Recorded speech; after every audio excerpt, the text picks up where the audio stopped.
really matters. Hey, what's up, everybody? It's Jack here, and we have a very interesting show today because unlike the usual thing where I've been mostly doing interviews and kind of just talking about people and their lives and the things they're doing, today we're actually going to be doing a little bit of an issue discussion, semi-debate, more discussion, but just more informational and kind of sharing ideas and common ground things and stuff like that. But before I get into that and introducing our special guest, I do want to remind everybody that the Voluntarious Origins 6 and trade paperback, End of an Arc, the huge 10th anniversary is wrapping up very soon. We only have 38 hours left. We're over 100% funded. We've already broken the first and second stretch goals. We are almost to the third stretch goal. So that means everybody who gets a print tier, perk, or higher, you're going to get a ton of bonus goodies. So this is the big one. If you've been waiting and holding out to last minute just to see where it's at, now is the time to join in. So be sure to go on Indiegogo.com, just type in Voluntarist or volcomic.com, the usual website stuff, and you will see that there. So we're going to be doing a live stream too tomorrow night at 9 p.m., a kind of a spicy challenge to wrap it up and finish up. So also join us on the Philosopher channel when we do that. All right. So we are now going to get into this special guest for this unusual format. And this guest is Carrie Baldwin, who is an independent researcher and writer. She has a BA in philosophy from Arizona State University.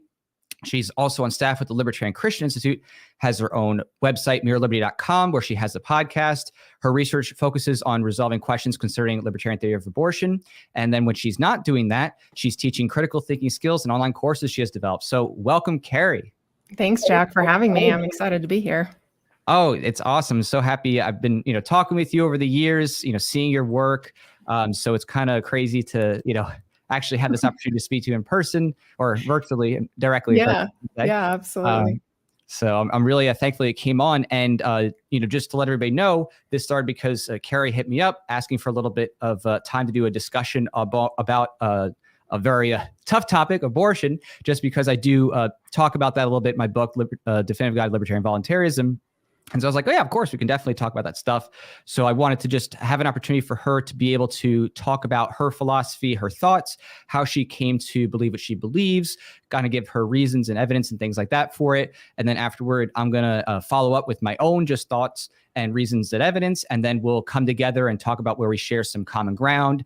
And we'll probably, I think, have a lot of shared sentiments in a lot of ways on this, even if we just have some small nuances of disagreement here and there. So Carrie, with that, would you just first tell us a little bit just about your work in particular, a little bit more about that before getting into the issues?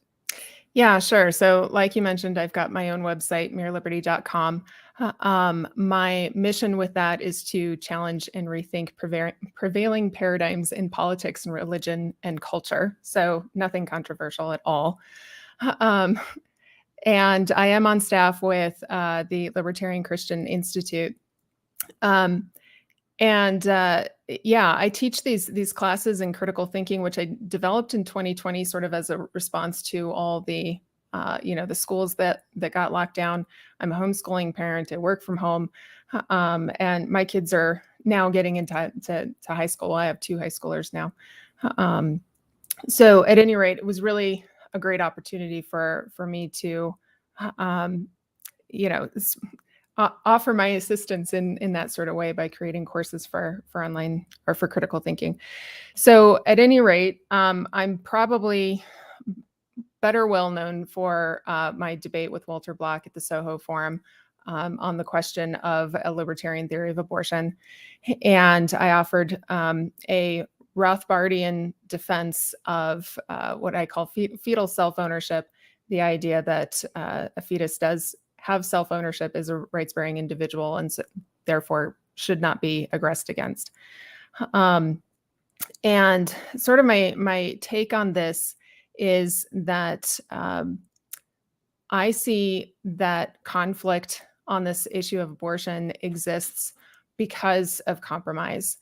Democrats or pro-choicers from the conventional side of this debate tend to compromise fetal rights in favor of the woman, and Republicans or conservative pro-lifers tend to compromise the rights of the woman in favor of the fetus.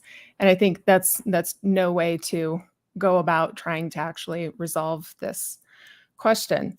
So my view is to try to actually absolutize these rights. and clear up the issue and resolve it.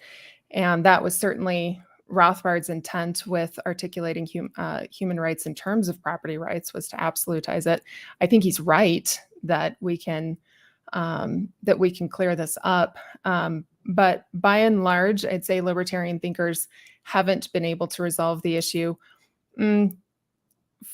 for a number of reasons. I think it's mostly that it requires some depth of analysis that people are averse to getting into for obvious reasons. It's a very emotional, tough topic to deal with.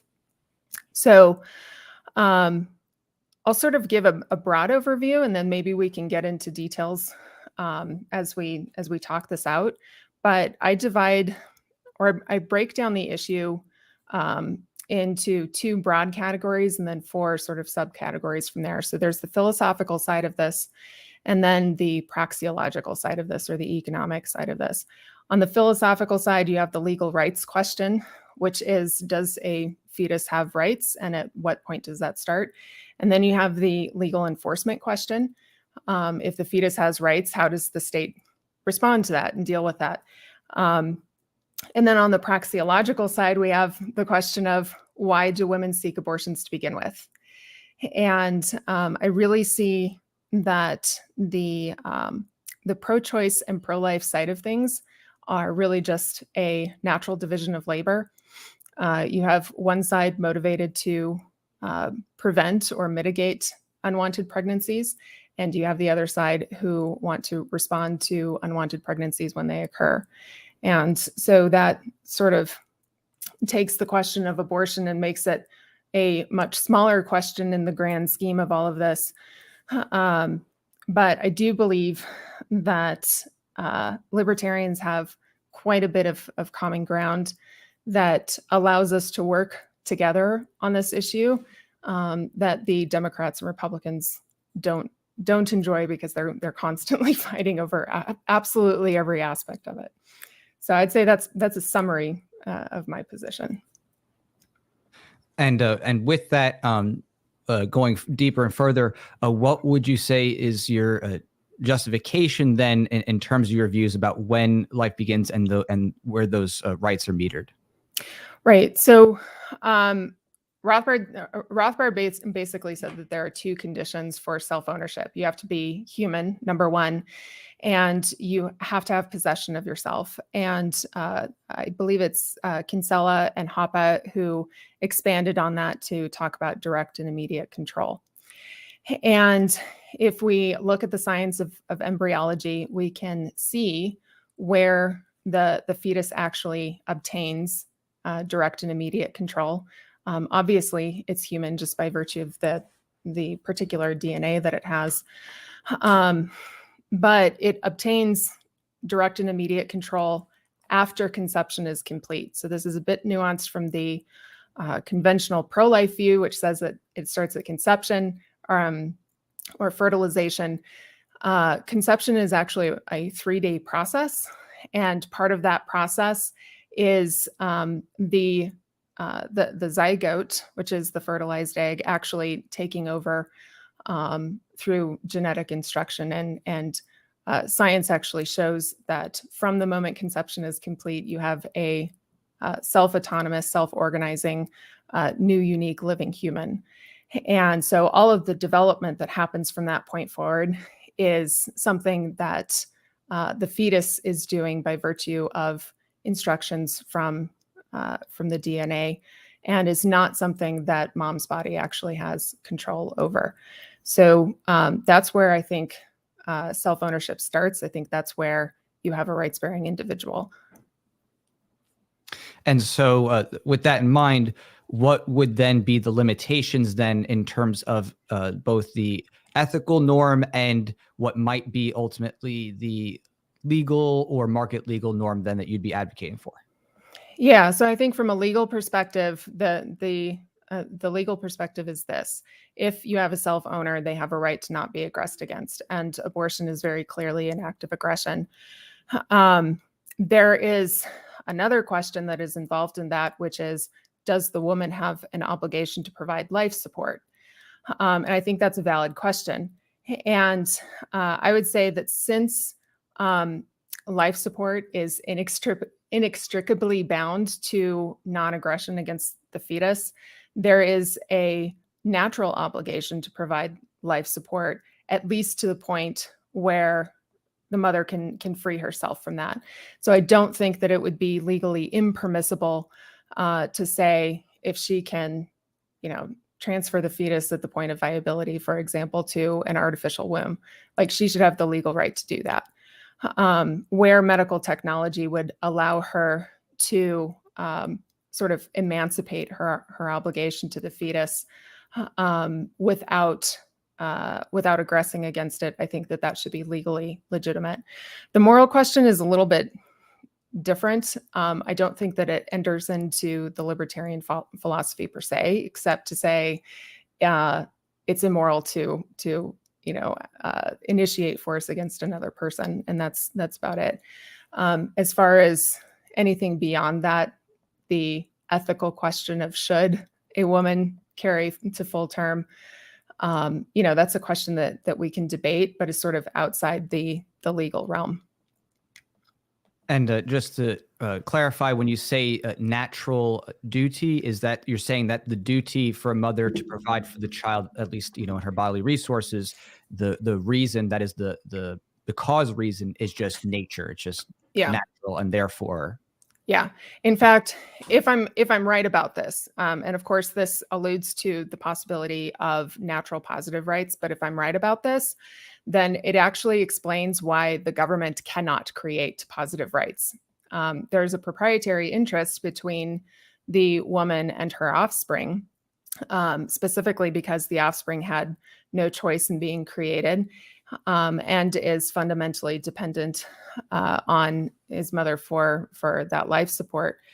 And if that's the case, then we can see that there's no proprietary interest between the state and the people that it purports to govern. And so it doesn't have the conditions met to create any sort of positive rights.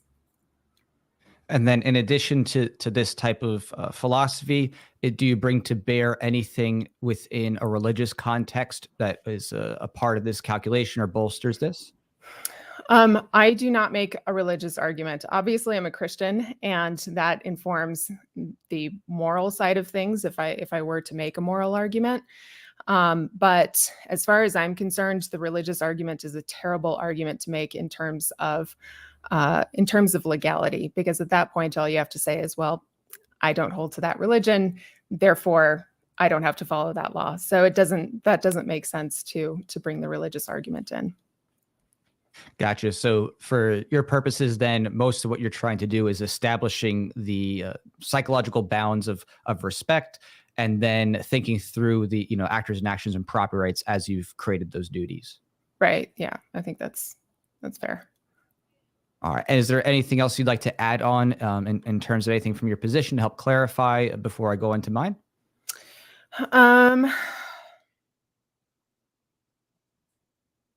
I think that's essentially it. I mean, there are some implications that sort of go beyond this, like how does property rights work when you have one person living inside of another, right? And I have not worked that out yet, to be fair. I do want to draw out sort of at the start the points of agreement that I think that we do have as libertarians. Number one, we don't believe that rights should be denied on the basis of gender or identity. We believe in repealing protectionist economic policies. So no regulation of the abortion industry or any sort of reproductive health industry. There should be no economic regulation for that. Private property and free choice should be protected. What else? And of course, opposition to an authoritarian police state. I'm absolutely opposed to this idea that enforcement of abortion prohibition should look like the war on drugs. I think that's a huge mistake, and we should oppose that. Even pro-life minarchists will put it that way. Should oppose the police state. Yeah, absolutely. I mean, yeah, I agree with you 100% there. I Yeah. don't trust government with solving life's problems generally. Let's put it that way. I Right. can't Yeah. think Yeah. outside the state. So, Yeah. Well, and to that end, I would say the legal question isn't a question of what's going to end the practice of abortion. I do believe that the only way to end the practice of abortion is through the economic side, um, being persuasive as far as trying to convince women of, life affirming options and using the market to expand options, life affirming options for women on both sides of the coin, right? Preventing unwanted pregnancies and then responding to them when they occur. I think that's where you will actually get into ending the practice of abortion is in the market, not through the legal route. right. So, Yeah, we definitely would agree there as well. The idea of trying to encourage norms for making it easier for women to avoid having an abortion and to find adoption or other types of care. So, absolutely. right. So, all right. So with that in mind, I'll go a bit into my piece here about, voluntarist principles at abortion. So for me, as a voluntarist, everything that I'm going to be talking about comes from the lens of voluntarist philosophy, which means that it, at least from how I frame it, especially, in my book, my other writings, it's from a psychological stance that is people adopt this in their minds. It's a belief set. These types of principles are not self-enacting. So you won't be struck with lightning because you decide to have an abortion. You won't be struck with lightning because you decide to murder, right? You don't just die automatically because you do something that you might consider ethically or morally bad based on whatever code you have. It's always about humans and their physical actions and their attitudes towards others. So when I talk about developing rights and thinking about these constructs, I'm saying what are people developing in their minds, the thought process, and how are they respecting the physical bodies and properties of others? And so when we're talking about abortion, obviously we're going to be dealing with multiple living people. And I take the absolutist position that at the point of conception, that is a fully formed human being. That is when all the genetic information's there, and that's when cellular division begins. So it's the most favorable light possible, when talking about this. I just like to make sure that it's completely steel-manned in that sense. So the thing is, though, we have to actually look at the situation from that inception to think through and walk through the specifics of the property rights. And up through that point before conception, the eggs and the ovaries obviously are the property of the woman who owns them. It's in her body. It's a part of her physical property rights as a self-owner. For the man, of course, his sperm is his property. Of course, when he decides to release that, it could be an abandonment thing where he's abandoning property. That will be up to his relational, constructs there. But otherwise, these are private property rights, and independently, the egg and the sperm don't develop into a fully formed human being. Absent each other, they are not. They are just, parts of the human body that were organic and will, of course, dissipate at some point when someone dies. So once the egg meets sperm and we have that fully formed human, I look at this question from the non-aggression principle perspective, which means that I have to, if I'm being consistent and thinking about the non-aggression principle here, meaning that you don't want to initiate force against others, it's very difficult to look at that situation and apply it consistently because someone who is being created doesn't exactly have the chance to say whether or not they wish to be created. All existence is forced. So no one gets the chance to choose whether they want to be born. And that is kind of this interesting conundrum that everybody, has existence forced upon them. And since no one can consent to be brought into existence, at least as far as we know, you can't consent with a consciousness before it exists, making the non-aggression standard apply to that specific instance of action of the egg meeting sperm, for me, is not a candidate for that. And I consider that to be something that's just benign, just like the existence of air or water or blood or whatever. It's just a benign thing in and of itself. So it's not a duty-causing violation. It's not something where I, perceive that as saying, oh, okay, you did this and now you owe someone responsibility. And I say that consistently in the same way that just because someone decides to make a child doesn't mean that child then also owes them for life. Like as if, oh, well, because you were given the resources from your parents, you have to be their slave, for life and work for them and they own you. I think it's a standard that if it's metered both ways where, there's this property rights being held on both parties, then we have no duties on either side. The child does not owe the parents do not owe the child. But of course, there is an interest there of parents when they have kids to take care of their kids, which we'll get into later. So because of that, we have to look at the nature of the body and property rights of each individual, that is the child in the womb and the mother. And to me, obviously the mother has her independent bodily property rights to her body, the child to their own body as well. But because the mother has the property rights to her body, I think that the mother has the right to remove a child from her body within a certain limit and line. And that is that she should not be attempting to intentionally kill a child where the child would otherwise be, living outside the body in that way. And what that really does, that suggests here that the point is to evict the child, which of course Walter Block talks about. I think he mentions a little bit more about like having to use life-sustaining technology, which that's where I would deviate from him in that regard, is that I don't think a parent has the obligation to use life-sustaining technology in that regard. But I do think that a parent who decides to, evict a child cannot deny care from someone else who is willing to offer care to that child. And this is, of course, especially more patently obvious of the case where it's a later term, where, a child is otherwise able to survive outside the womb. Maybe there's a premature baby or something of that nature. Again, if a parent does not wish to offer care, they cannot then use their body or the resources to stop someone else from taking care of that child and being a willing steward of that child. And so as far as that goes, then we're just dealing with the negative rights philosophy of Rothbard as what you're talking about. And I would just say that I deviate from Rothbard's articulation in terms of that relationship. He kind of treated it as like almost a property rights thing with like a market and children, which a lot of people try to like, oh, he's in slavery. Right. I think that is very poor phrasing. I think that the proper label there was a stewardship claim over children. In other words, someone has the highest claim of being a steward over a child. And if they were to give up a child for adoption, what they're actually doing is not giving up ownership. They're saying to others, I'm contracting to not claim that I have the highest stewardship rights to that child. They're giving up that right to say, yes, I am this child's, parent, caretaker, steward. So right. For me, I think there's a lot of consistency that comes out of that.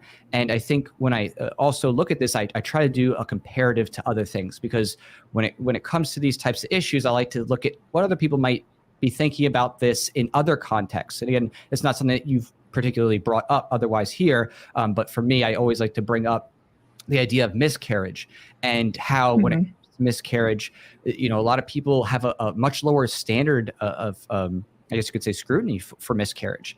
And I make this comparison to texting and driving, because in the same way that a miscarriage itself is something that actually can be avoided, because there are known risk factors for increasing the chance of miscarriage, including weak uterine lining, obesity. If you had a past miscarriage, I mean, these are things that very greatly increase your chance of a child, obviously, coming out too early and dying.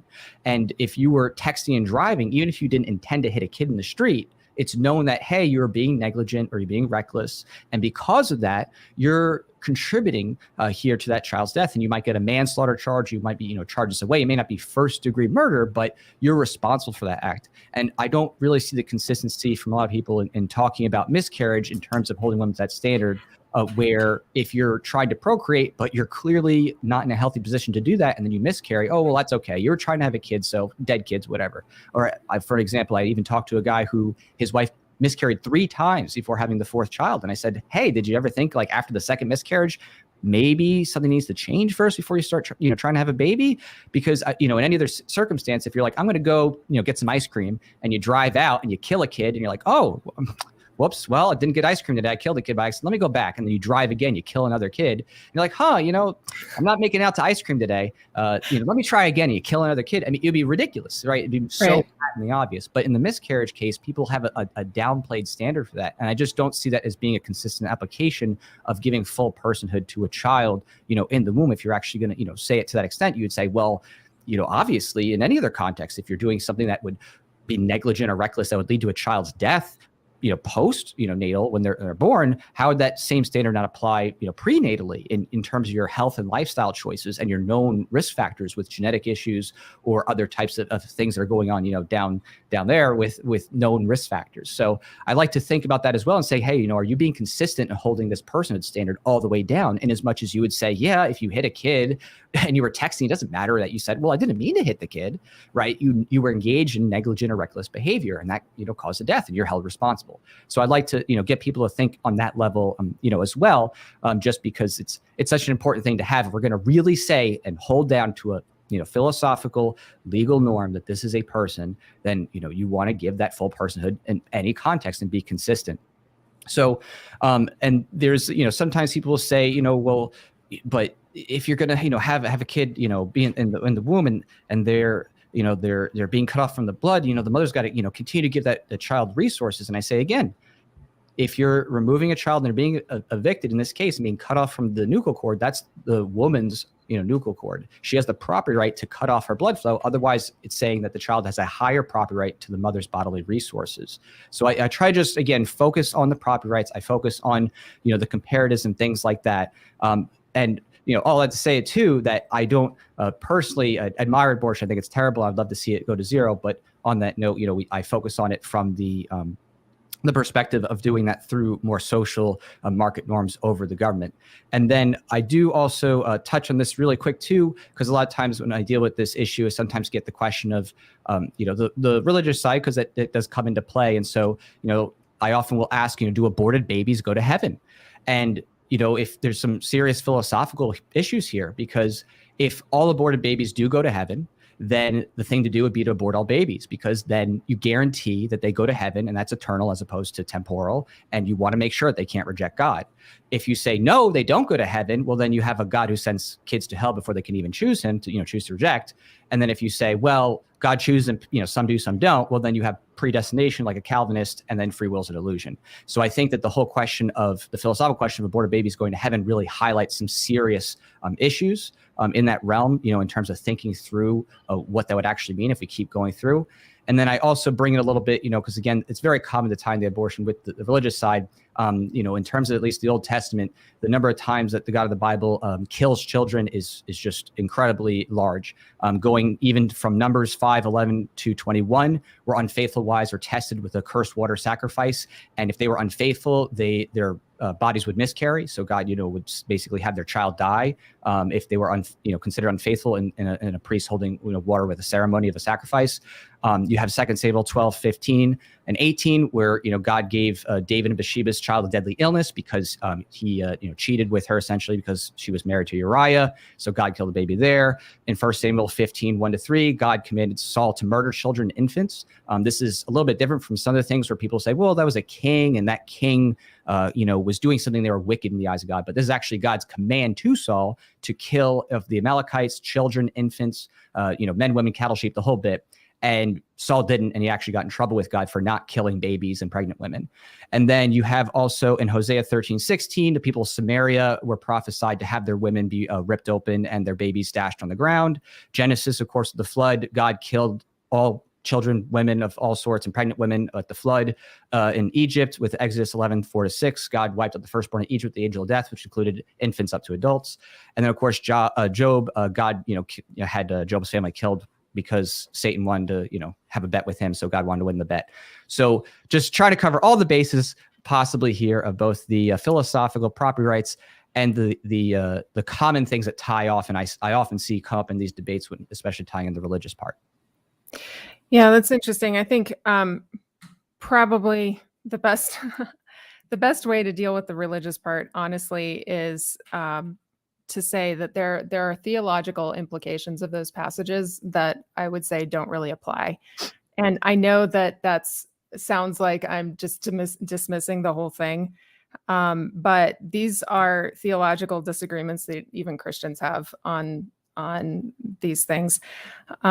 So, and since I don't make a religious argument, I don't really feel like I need to respond to it, but I can certainly understand people making a religious argument and then having to deal with your objections. I do want to say something, a couple of things. First of all, let me ask you, in your view, are you saying that if we are going to legally prohibit abortion, that then miscarriage should be criminalized in some fashion, even if it's considered manslaughter? To be consistent, every miscarriage would have to be a homicide investigation, just like whenever a child is killed on the road, the police always have a homicide investigation to confirm that it wasn't a murder or if it was an accident. And then if there was negligence or recklessness, they're going to charge them accordingly with a lesser included offense, like vehicular manslaughter or something of that nature. Mm-hmm. Okay. I guess I would say off the cuff.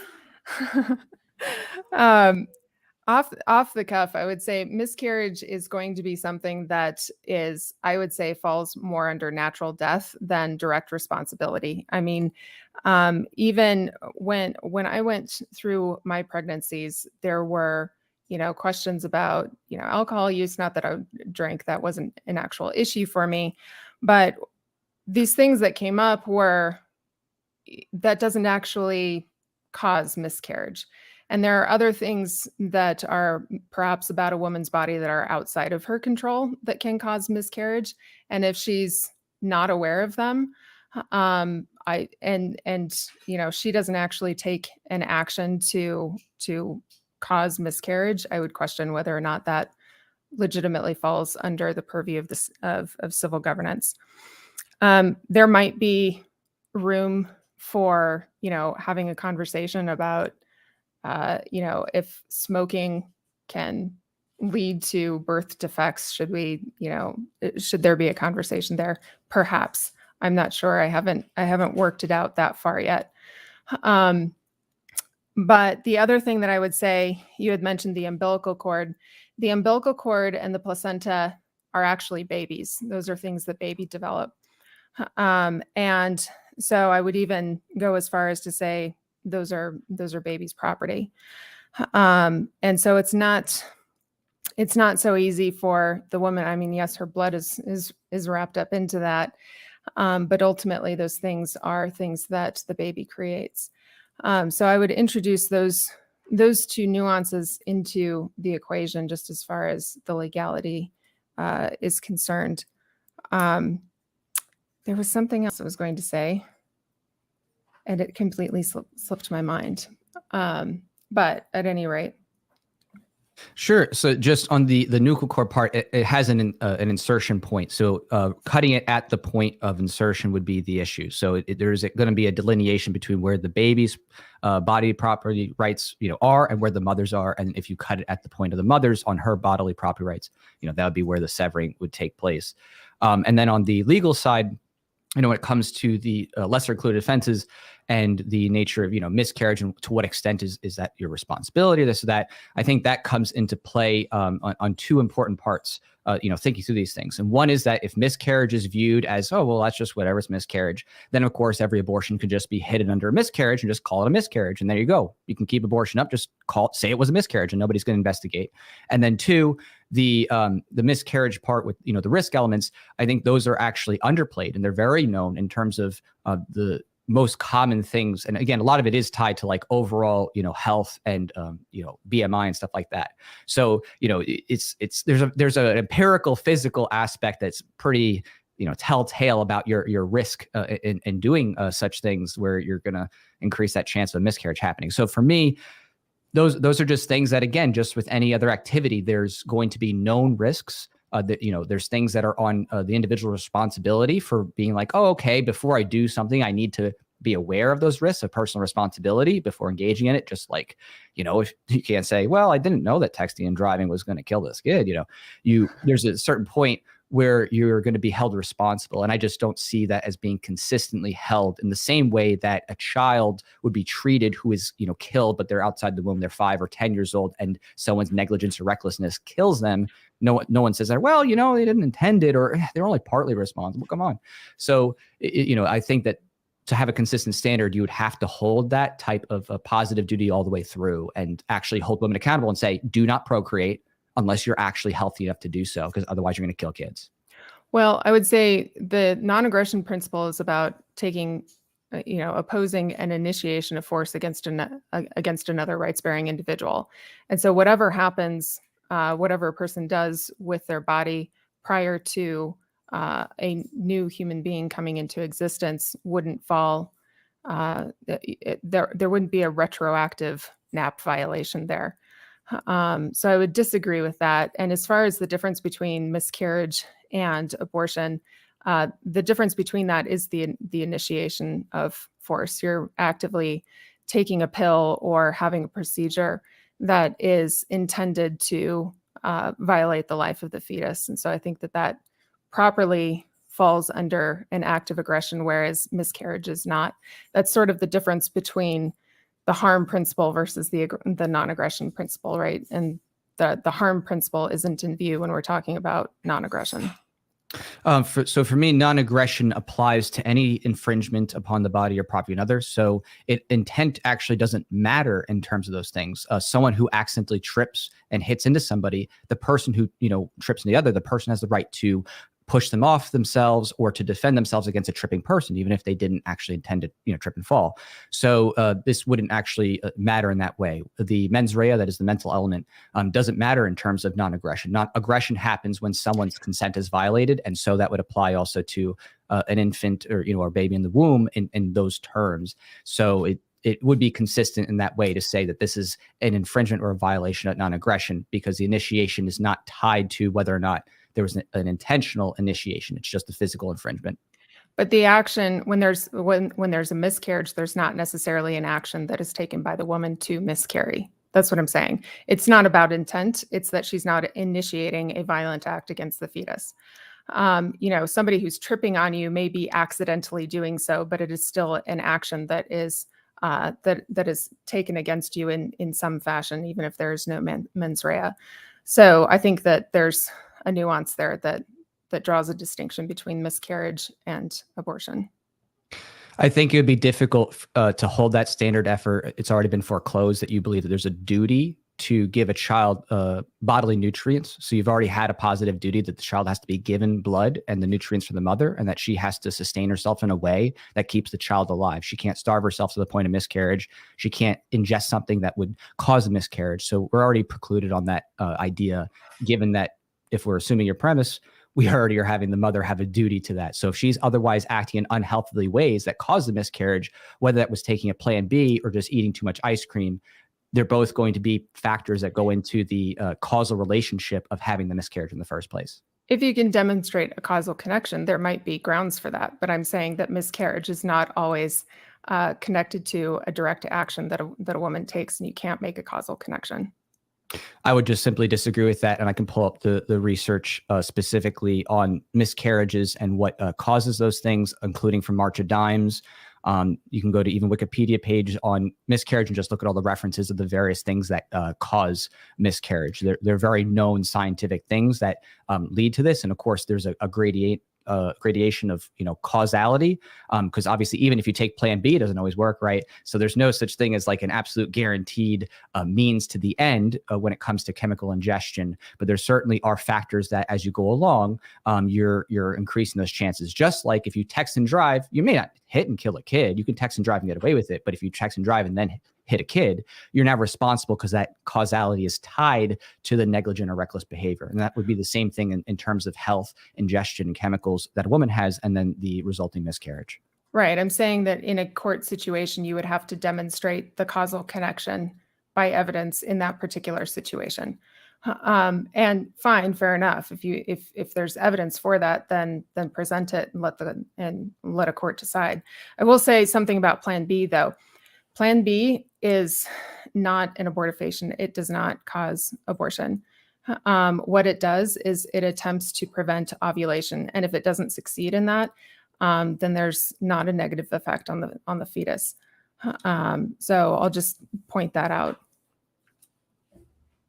Sure. Yeah. So that's true. The actual Plan B itself, yes, it is. It's disrupts the conception. So I should say the morning after pill would be like maybe a more generic terminology for that kind of thing, or something that's not a chemical abortion inducing pill, as opposed to something that's disrupting the conception.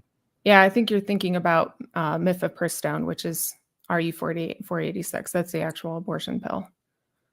Yeah, I'm not too tuned with every single name of all the different abortion pills. That's okay. It's not a worry. Chemically induced abortion at post-conception. So just to be accurate with the terms. Okay, fair enough. So yeah. So yeah, all in all, it's to me, that's just, where that kind of lies there, is that I just, I'm thinking about the things in the comparatives. I think about the responsibility if someone holds that standard. But just for me, I just come at it from a negative rights, standard, and equally hold parents not having a duty, children not having a duty, just having a stewardship trust relationship, but that parents, of course, should not intentionally go in, like, the late term stuff with vacuums and scissors kind of thing. I think that's, unethical, and, that obviously should be avoided, and, adoption sought out at that point. So. Right. All right. So there's our disagreement. You want to talk about where we agree? Sure. Sounds fun. All right. So the points of our agreement have to do with economics, I would say, right?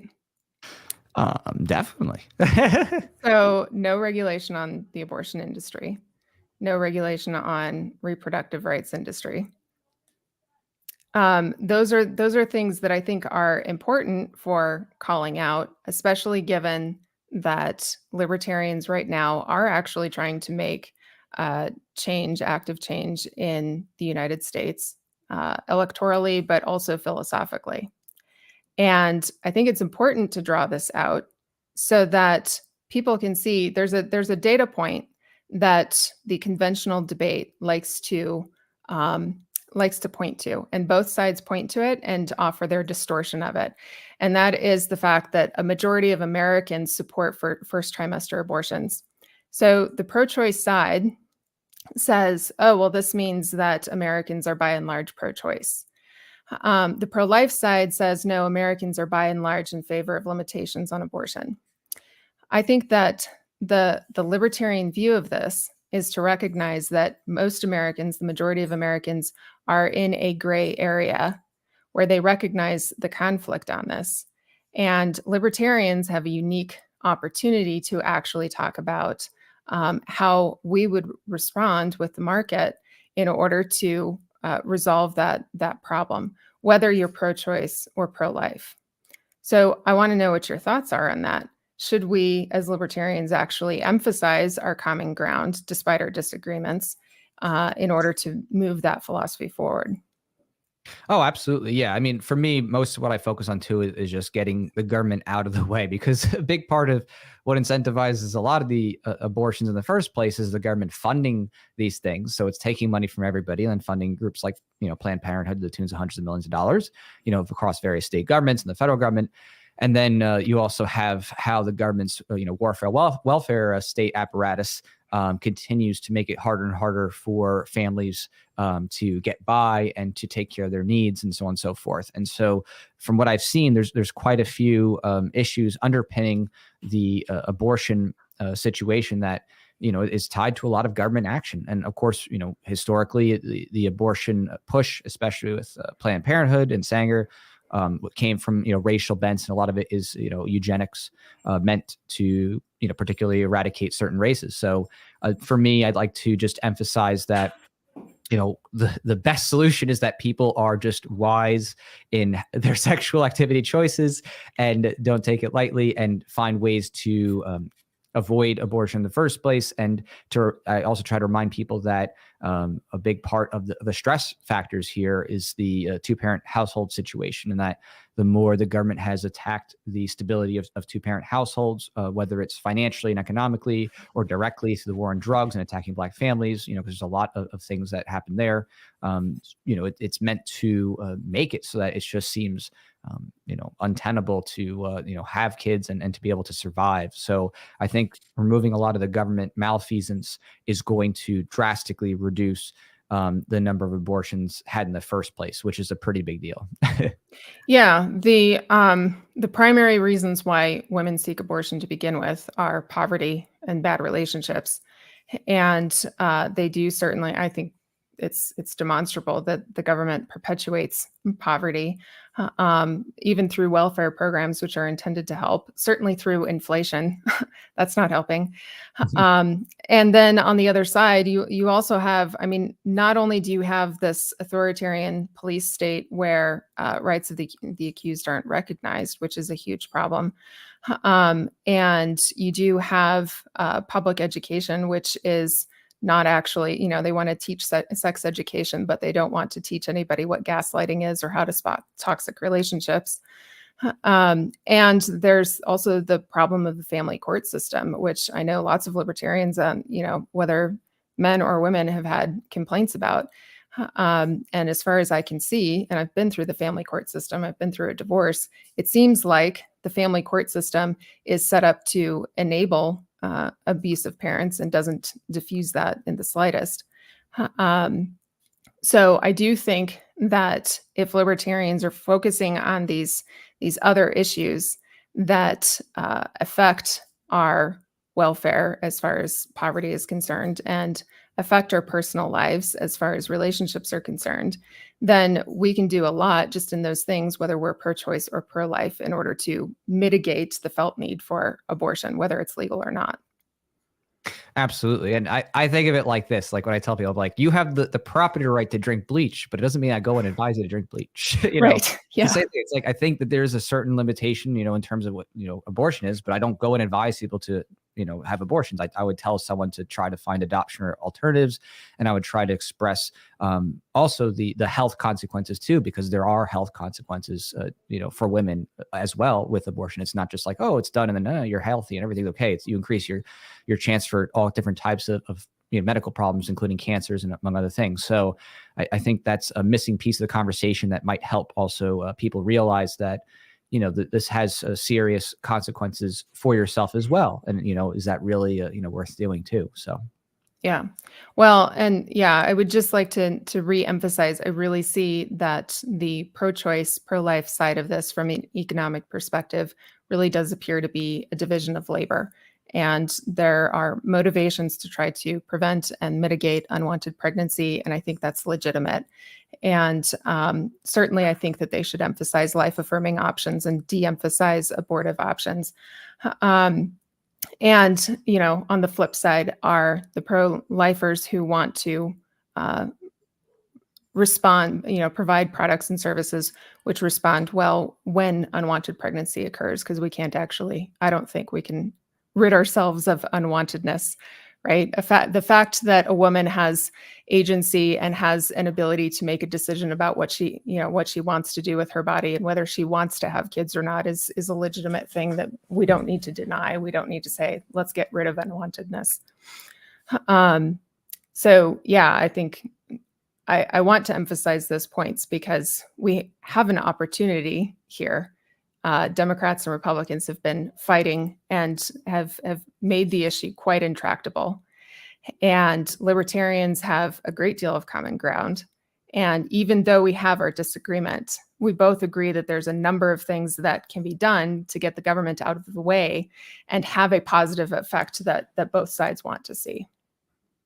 Yeah, 100% agree. I definitely think that the goal here, of course, is to try to think about how we can maximize those peaceful interactions, including with the unborn. And I think that the government part of the problem is such a significant one, and people don't really realize to what extent it is, that when they take the time to actually look at the numbers, especially when it comes to government funding and to government violence and programs, and they really go through that all, I think it becomes much more apparent that is the root problem here, that in many ways, once those things are abated, it's going to be much easier to facilitate helping women either avoid being pregnant if they don't actually want to be, or finding solutions for their children to be adopted or taken care of. So I think that to me is a much more peaceable outcome, and that's what I personally advocate for and try to promote as on a personal level. So yeah, very good. Agreed.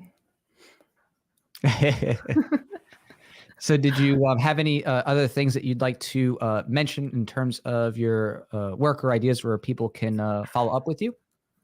Well, I guess I would just say, if you want to follow my work, I am continuing to work this stuff out, and I will even work at that miscarriage argument you've got there, Jack. So if you want to follow my work, you can find it all at MereLiberty.com. I do also have monthly memberships if you want to support, with new critical thinking lessons coming for monthly members. So you can find all of that, like I said, at MereLiberty.com. You can follow me on Facebook or Twitter. Yeah, that's about it. And do you have any other speaking engagements or events you're coming up to this upcoming year? Oh, I will be at Freedom Fest with LCI, and we do have a breakout session. And we'll be talking. Well, I will probably, somebody's going to ask me the question. So this will probably come up at Freedom Fest, even though our breakout session is much more broad. Awesome. Yeah. And by a chance, are you going to any of the other big conferences this year? Do you know of like YALREV or Students International Students for LibertyCon or anything like that? Yeah, I'm aware of them. I am not able to go to them. I am still a homeschooling mom, and so I am limited during the school year. Gotcha.